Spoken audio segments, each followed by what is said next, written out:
अमरावतीच्या स्त्री रुग्णालयातील दुर्दैवी घटनेनंतर भाजपच्या पदाधिकाऱ्यांनी रुग्णालयाला भेट देत संपूर्ण घटनेचा आढावा घेतलाय। यावेळी ज्या परिचारिकेने धाडसाने नवजात बालकांचे प्राण वाचवले तिचा सत्कार करत आर्थिक मदत देण्यात आली आहे। तसेच पीडित कुटुंबियांनाही मदतीचा हात देण्यात आला आहे।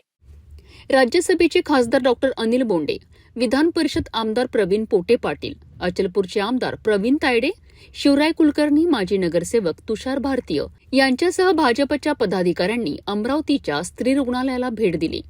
यावेळी संपूर्ण घटनेची माहिती घेत परिस्थितीचा आढावा घेण्यात आला। संकटाच्या काळात नवजात बालकांना वाचवण्याकरिता धाडस दाखवणाऱ्या परिचारिकेचा सन्मान करून तिला आर्थिक मदत देण्यात आली। तसेच या दुर्दैवी घटनेतील पीडित कुटुंबियांनाही मदत करण्यात आली। दरम्यान विरोधकांकडून होत असलेल्या आरोपांवर आमदार प्रवीण पोटे पाटील यांनी प्रतिक्रिया देताना या घटनेचे राजकारण करू नये असे आवाहन केलेत। घटना अत्यंत दुर्दैवी असून यामागील नेमके कारण शोधून दोषींवर कारवाई करण्यात येईल असेही त्यांनी स्पष्ट केलेत। तर अचलपूरचे आमदार प्रवीण तायडे यांनी पीडित कुटुंबियांप्रती संवेदना व्यक्त करत राज्य शासनाने मृत बालकांच्या कुटुंबियांना प्रत्येकी 5 लाख रुपयांची मदत जाहीर केली असून भविष्यातही शासन त्यांच्या पाठीशी ठामपणे उभे राहील अशी माहिती दिली आहे। याच्यामध्ये असं ठरवलं होतं की येणाऱ्या 6 तारखेला दहीहंडीचा कार्यक्रम घेणार होतो। एवढी मोठी घटना जिल्ह्यामध्ये झाल्यानंतर आम्ही दहीहंडी घेणे हे आम्हाला संयुक्तिक वाटलं नाही, कारण हा कार्यक्रम हा बालगोपालांचा राहतो। बालगोपालांसाठी आपण हा कार्यक्रम करतो आणि एका इकडे बालगोपाल दगावले आणि आपण दुसरीकडे बालगोपालांची दहीहंडी करणं हे काय आम्हाला योग्य वाटलं नाही। या दृष्टिकोनातून आपण दहीहंडी कॅन्सल केली आणि त्याच्या जागी आपल्याला या ठिकाणी शासन म्हणून शासनाच्या जागी मदत शासन करत राहील। आणि भारतीय जनता पार्टी म्हणून डॉक्टर बोंडे साहेब आहेत, ताळे साहेब आहेत, या ठिकाणी आमचे राजू वानखडे आहेत, शिवरायजी आहेत, जयंत भाऊ आहेत, या ठिकाणी आमचे तुषार भाऊ आहेत, महापौर आहेत। आम्ही असं ठरवलं की आपल्याला या ठिकाणी काय मदत करता येईल त्या मदतीच्या दृष्टिकोनातून आम्ही काम करतोय। देवेंद्रजी फडणवीस साहेब विशेष करून आणि पालकमंत्री विशेष करून की ही घटना अशी पुढे अमरावतीच नाही तर पूर्ण महाराष्ट्रात घडू नये आणि या ठिकाणी जे कर्मचारी आहेत, जे कंत्राटदारी कर्मचारी आहेत, त्यांना आपल्याला रेग्युलर कसं करता येईल हा सुद्धा एक महत्त्वाचा विषय आज आमच्या समोर आला। त्यामध्ये पुष्कळ लोकांचा सहभाग राहिला। काही लोकांची आमच्याकडे फक्त 4-5 नावं आली होती की त्या ठिकाणी जी कॅज्युअल्टी जी झाली, त्या ठिकाणी ही आग लागली, स्फोट झाला, त्या ठिकाणी फक्त आम्हाला 4च नावं आली। त्यामुळे आम्ही 4 लोकांचा सत्कार केला। उरल्या लोकांचा सुद्धा आम्ही त्यांना आर्थिक मदत करतो, कारण त्यांनी त्यांचा जीव मुठीत धरून ती बालके वाचवली। हा फार महत्वाचा एक कार्य त्यांनी एक या ठिकाणी उपक्रम केला असं म्हणावं लागेल किंवा मोठं काम केलं असं म्हणावं लागेल। त्या दृष्टिकोनातून आपण या ठिकाणी आलो। आता याच्यानंतर आम्ही ते ज्या ठिकाणी बालक ऍडमिट आहे किंवा ज्या ठिकाणी ती मृतक झालेली आहे त्यांच्या घरी जाऊन सुद्धा त्यांना आपल्याला आर्थिक मदत करायची आहे असं आम्ही ठरवलेलं आहे। कोणाची जी घटना झाली आपण या ठिकाणी आढावा घेतला आहे।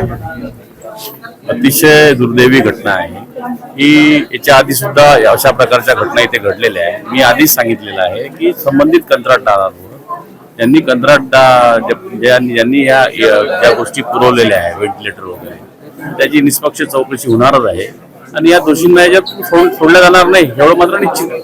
जिल्ह्यामध्ये अशी घटना वापस होणे म्हणून सुद्धा काही जिल्हा नियोजनच्या 100% त्या प्रकारचं नियोजनच वरिष्ठ स्तरावरून झालेलं आहे। स्थानिक स्तरावरून तर विषय आहेच, पण वरिष्ठ स्तरावरूनच ह्या गोष्टी झालेल्या आहेत। त्याच्यामुळे भविष्यात सुद्धा या गोष्टी होऊ नये आणि या ज्या प्राणपणानं जीवाची बाजी लावून ज्या कक्ष अधिकार, ज्या पर्यवेक्षिका आहे, त्यानंतर नर्सिंग आहे, त्याच्यानंतर वॉर्ड बॉईज आहे, त्यांना जास्तीत जास्त हे म्हणजे त्यांचा आत्मविश्वास बळावला पाहिजे। त्याकरिता या गोष्टी आणि त्यांचा आत्मविश्वास बळावण्यासाठीच आम्ही इथे आलेलो आहे।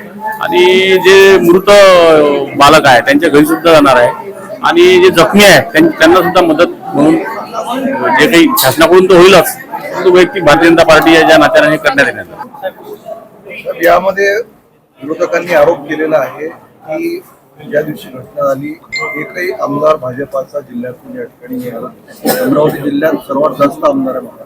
डॉक्टर बोंडे साहेब लेह लडाखला केंद्र सरकारची त्या ठिकाणी बैठक होती, त्या ठिकाणी गेले होते।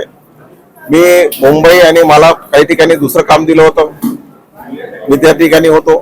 कॅबिनेट असल्यामुळे आमचे प्रवीण तायडे साहेब आहेत ते मुंबईला होते।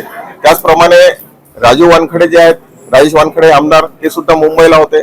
कारण आणि बाकी सुद्धा आमचे आहेत, दादा आहेत, अरुण आपलं प्रताप दादा आहे, ते सुद्धा मुंबईला होते.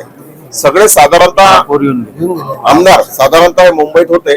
पण त्या ठिकाणी आमचे महापौर जयंत जयंकर, शिवराजी, चेतन गावंडे आणि तुषार भाऊ सुद्धा या ठिकाणी येऊन गेलेले आहेत. भारतीय जनता पार्टी हा किरण पातुरकर सुद्धा त्या दिवशी आले होते. भारतीय जनता पार्टी हा पक्ष लोकांसोबत काम करणारा पक्ष आहे, लोकांच्या दुःखामध्ये सहभाग होणारा पक्ष आहे. त्यामुळे असं काही कोणाला बोलायचं काही याला गरज नाही. आणि विशेष करून कोणी राजकारण करण्यासारखा काही हा विषय नाही आहे. कारण राजकारण करून स्वतःची पोळी भोजणं त्याच्यामध्ये काही मतलब नाही आहे. या आधी सुद्धा असं काही घटना घडतात, ह्या काही घटना कोणी काही सांगून येत नाही.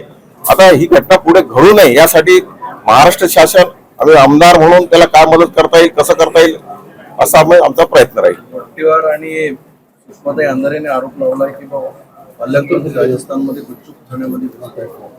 नाही, याच्यामध्ये पहा, आपापला आरोप त्यांनी काय लावायचा, त्यांनी त्यांचे स्वतःचे कॉन्स्टिट्यूशन पाहायला पाहिजे. सगळ्यात त्यांच्या घरचा मुलगा गेला असता तर पहिले नाही आले. नाही, हे असं नाही आहे. आम्ही आमचा जो प्रयत्न आहे, भारतीय जनता पार्टी हा जो प्रत्येक आमचा कार्यकर्ता पदाधिकारी हा संवेदनशील आहे म्हणून आपण हा करतोय. आम्ही दहीहंडी एवढी मोठी कार्यक्रम जो आहे त्या ठिकाणी आम्ही सगळ्या गोष्टी केल्या होत्या, तो आम्ही त्याच्यामधून मागे येऊन आम्ही हा कार्यक्रम करतोय. त्याचा अर्थ आहे, याच्या आधी मी स्वतः या ठिकाणी आपला ऑक्सिजन प्लांट दिलेला आहे, या ठिकाणी आपल्या डायलिसिस मशीन्स दिलेल्या आहे, इथे पाण्याच्या मशीन्स माझ्या लागलेल्या आहे, इथे एसीस माझे लागलेले आहे. तर एकाही तुम्हाला एक सांगतो, हे जे विरोधक लोक जे गोष्टी करतात ना, डफरीन, इरविन ठिकाणी सगळ्या ठिकाणी आमच्या संस्थेतल्या आम्ही डोनेट केलेल्या मशिनरी या ठिकाणी लागलेल्या. एकाही आमदाराने विरोधकाने आजपर्यंत या ठिकाणी साधी बकेट सुद्धा दिलेली नाहीये. ते काय गोष्टी करतात आपल्याला? आम्ही संवेदनशील आहे म्हणून आम्ही या सगळ्या गोष्टी करतोय. देवेंद्रजी फडणवीस साहेब आमचे नेते आहेत, ते ज्या पद्धतीने काम करतात त्या पद्धतीने आम्ही सुद्धा काम करतोय. अमरावतीतील या दुर्दैवी घटनेची कारणे शोधून दोषींवर कठोर कारवाई होणार का, याकडे आता सर्वांचे लक्ष लागले आहे. दरम्यान पीडित कुटुंबियांना मदत आणि संकटात धाडस दाखवणाऱ्या परिचारिकेचा सन्मान करण्यात आला आहे.